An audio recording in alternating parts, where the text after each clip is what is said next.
Hello, welcome to sunny Florida. My name is Yana and you're watching Curves on the Road. In today's video, I'll tell you things you should know before visiting this state of the United States. This is not my first visit to Florida. I've been there 4 or 5 times before, so I think I had time to create my opinions. People. Let's start with people. You definitely already heard of a Florida man or Florida woman who did something totally crazy, like bring an alligator to 7-Eleven or drive through the shopping window in a store. But actually, the people who live in Florida are the sweetest people you will meet. I don't know if it's the warm climate that keeps them chill or the fact that it's either holiday location or retirement location for many people. So everybody is just friendly, happy, willing to help. I'm not saying in different countries it's not like that either, but here you can tell that those people don't want anything from you. They don't have any agenda. They are just happy to help, happy to see you. Weather. I thought I will skip this step, right? Like it's hot in Florida, bam, done. But it's hot in Florida everywhere but inside. It's all around the US. I noticed that the hotter parts of the country love to blast their air conditioning. And when I say blast, it's around 30 degrees Celsius outside and it's like 14, 15 degrees inside. In the offices, in the hotels, in the shopping malls, you literally come from summer into winter. Also, we came from Europe and it's getting close to winter. So we came from the low 10th, 15th, and we were like, yes, it's warm, finally. And we reached the lobby of the hotel and we were like, oh my God, we might need a sweater that we brought from home. So just keep it as an information. On the other hand, when you go shopping and you're in the changing room and you need to really do, the shopping aerobics to put and try the clothes on, it's convenient that you don't sweat in the clothes you're trying. Languages. Again, a topic I thought I will not be discussing in the United States, right? But in Florida, I was surprised how much Spanish is spoken there. I knew it about Texas, but I didn't know that it's also in Florida that Spanish is maybe spoken more than English in some parts. We were down in Miami this time and everything was bilingual. At the airports, you get your notes in English and in Spanish. In the supermarkets, they were saying the announcement in 2 languages as well. There were lots of shop assistants who actually didn't speak much English. I went to one nice lady and asked her about winter coats, and she asked if I spoke Spanish. And I looked like, I couldn't even bother to learn Spanish. So I felt a little bad because I know that Spanish is the other language that is spoken in the United States and everybody has it at school. So I probably looked like American who didn't pay much attention at school because I couldn't even put together where are the winter coats. But it's not my second language, I'm so sorry.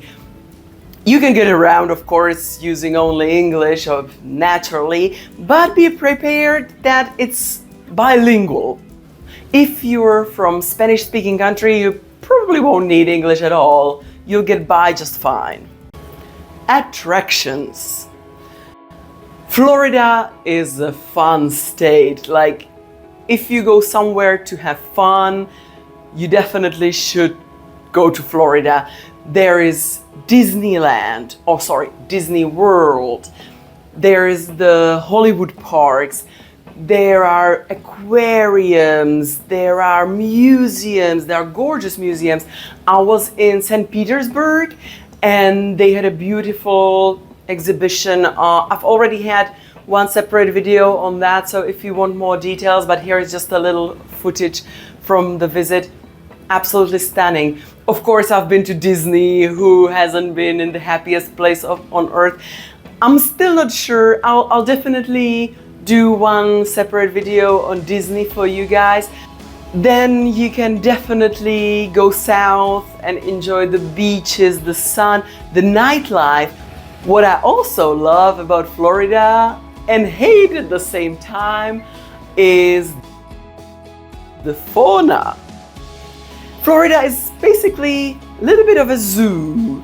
You can see a lot of things. It's the first time I've seen pelicans just roaming around outside of a zoo. It's the first time I've seen, those for us exotic animals like manatees. I went to Clearwater to swim with manatees. Absolutely fantastic experience. I love those animals. Those are my soul animals. I even bought the Christmas ornament with manatee because I just love those creatures. They are super cool, super chill. And yeah, they are minding their own business. I love them. So you can go see those. They're dolphins. They are actually dolphins. If you don't think you would find them just in the wild, you can always go to some sanctuaries where they rehabilitate the hurt or injured dolphins. Actually, in St. Petersburg, there's an aquarium where they have the dolphin that was the main star of the dolphin tale, about the dolphin who lost his fin. On the other hand, there are some animals you just don't want to mess around with. Honestly, as a non-Floridian, those signs, keep your animals on the leash, there might be crocodiles, kind of freak me out. I mean, if you're from Florida, please leave me down in comments if you encounter crocodiles, alligators every now and then anywhere. Is it just like a warning sign for being a warning sign, or there are actually alligators just roaming around? The currency, if you're American, you don't need anything, you have your own currency, you're good to go. If you're from the rest of the world, you need to get some US dollars. Naturally, you can pay everywhere by card though. 5 years ago when I was there before COVID, it wasn't that easy to pay contactless, with your phone or your watch. Now it's absolutely everywhere. You can pay just tapping in most of the restaurants, hotels, all fine. The only thing is there might be some places where they require the physical card, so still bring it just in case. But I haven't seen any more that they just take your card and you have to sign the paper. It's, if you want to pay contactless, you can, and I prefer it. The documents, for the documents, you will obviously need a passport if you're coming from outside of the US, and then you'll need specific kind of visa or at least an ESTA. For us Europeans, you just fill in a form on the internet.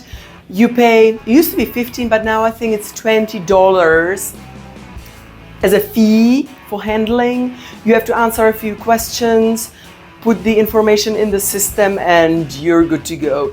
This time when we flew from Portugal, from Lisbon, they asked me to see the evidence of the return flight, but only the attendants of the airport in Portugal. Nobody at the customs in the US wanted that, so I guess that's just a thing that they might require when you're flying on ESTA. Transport, I think you'll do the best if you rent a car. We did. What you need to keep in mind is they will keep a deposit. So let's say we had our budget planned quite tightly, especially so that I don't overspend on shopping, but happened anyway. But a lot of places take a deposit. The car rental place takes quite a high deposit. They actually took $500 as deposit, and even the hotels take deposit of $100 in case of damage or anything. So when you're planning your budget or exchanging money or putting the money on the card, just keep that in mind so that you don't run out of the budget that you've had. Count that the deposit might not be returned the day you return the car or the day you leave the hotel. It usually takes a week, worst case scenarios even 2 weeks. So don't count that you'll have the money for you at your disposal immediately. The traffic in Miami looks scary at first because there are those 5-6 lanes of highways, and when it's your first time doing that, it might be a little bit overwhelming. But once you get into the system, it's very well organized. People respect the rules. Of course, there's always that one guy or girl who rents that expensive car and now wants to see what the baby can do. So be careful. Those guys might drive carelessly, might not even know what they're doing too much. But other than that, the locals drive safely. Even when you need to change the lanes pretty quickly, they are usually quite tolerant. I didn't hear much honking. It was quite smooth. I drove there. The first day I was like, I'm driving, what am I supposed to do? But first of all, the car was huge. We wanted a compact car, or at least I wanted an automatic compact car, and this is what we got. This is what I imagine when you say a compact car, and this is what Americans think is a compact car. A Jeep, guys. Food. I wouldn't say there is like too much of specific or very different food in Florida. I heard about key lime pie, so when we were in Key West, I tried key lime pie. I'm not sure I'm like 100% fan, like that, like, oh my God, if somebody goes to Key West, please bring me key lime pie. No, it was a dessert. It was sweet, but it was I don't know, it was really sour and really sweet at the same time, and it didn't balance it out. It kind of was more like fighting than actually complementing the flavors. Maybe I had the wrong key lime pie. Also, I'm definitely team whipped cream on top rather than the meringue. You can find a lot of Mexican restaurants, Latino restaurants, and restaurants from all over the world, right? Of course, the chain restaurants from the US that I love, but don't expect to lose weight or eat healthily in the States. They are not big on vegetables. And when you ask for salad, you get a bowl of dressing with a few leaves and of course a lot of croutons and cheese. So it's not a diet place, but it's so good. I mean, their Caesar salad, made as described, to die for. So that's it. That's the whole video. I hope you enjoyed it. If you did, why don't you give me a Florida thumb up? And you can subscribe to my channel. I upload every Sunday. Thank you very much for watching. Have an amazing rest of your day, and bye!